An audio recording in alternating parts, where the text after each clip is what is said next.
So ano yan? Si Chona, ano yan?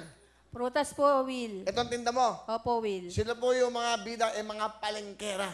Ha, palengkera. Oh, saan galing to? Sa Pasig Palengke Market po, Will. Tinda mo yan? Yes po, Will. Sa akin ba yan? Para po sa inyo to. Parang dalawang isip ka. Hindi po. Okay. Hindi po. Okay naman na. Aww. Pagkabigay sa akin para kay Kuya Will.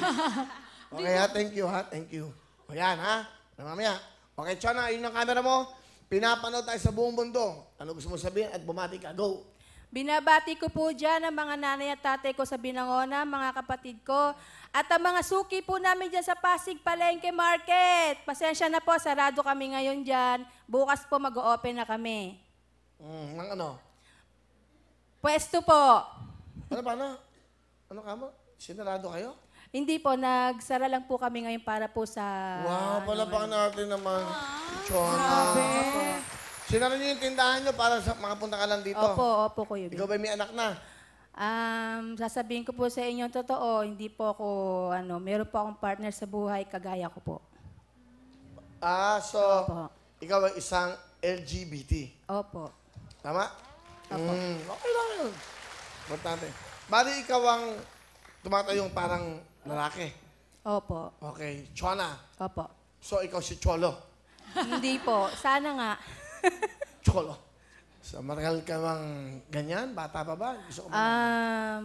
Elementary pa po eh. Naramdaman mo ng ganyan? Mga grade 5. Kumbaga, ano yung pakiramdam mo? Parang, Gusto mong Hindi laro, po ano? talaga ako nagkakaano sa mga lalaki simula pa noon.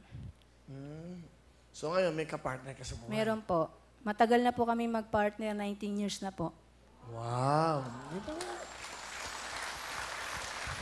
Na masaya naman kayong pareho. Masaya po. Sige, ipakilala mo sino ang kasama mo muna. Pinapakilala ko po sa inyo ang pinakamamahal at matagal ko nang kasama sa buhay, si Maggie! Magandang hapon, Kuya Will! Ganda nga po, Miss Maggie. Kamusta? Mabuti po. Happy? Happy. Happy for 19 years, di ba? Yes. Very happy ka. Ano ginagawa mo, Madge? Kasama ko po siyang nagtitinda. Ng mga prutas? Yes. Okay. Meron ka bang message? Anong gusto mo sabihin? Jonah, sa 19 years na pinagsamahan natin, masasabi ko lang talaga na mahal kita. Salamat. Ayun lang po. Sana? Masasabi ko lang sa'yo, salamat at ipinaglaban mo ako sa pamilya mo, sa mga kapatid mo, kahit marami tayong naririnig na hindi maganda ng una. At sana tumagal pa yung relasyon natin kahit maraming balakid pang darating. Maraming salamat sa pagmamahal mo. Mahal din kita. Ayun. Alright. Be happy. Ganun naman talaga ang buhay, ha, Chana? Opo. Yung mga suki, batiin mo. Binabati ko dyan yung mga suki ko sa Palengke, Pasig Market, lalong-lalo na si Kuya Efren. At binabati ko rin po yung biyanan ko, si Tia Gloria. Pasensya na, hindi ko kayo natatawag na nanay kasi naiya pa rin akong tawagin kayo nanay. Bakit? Tia Gloria lang po talaga tawag ko sa kanya since pa po. Okay, sige.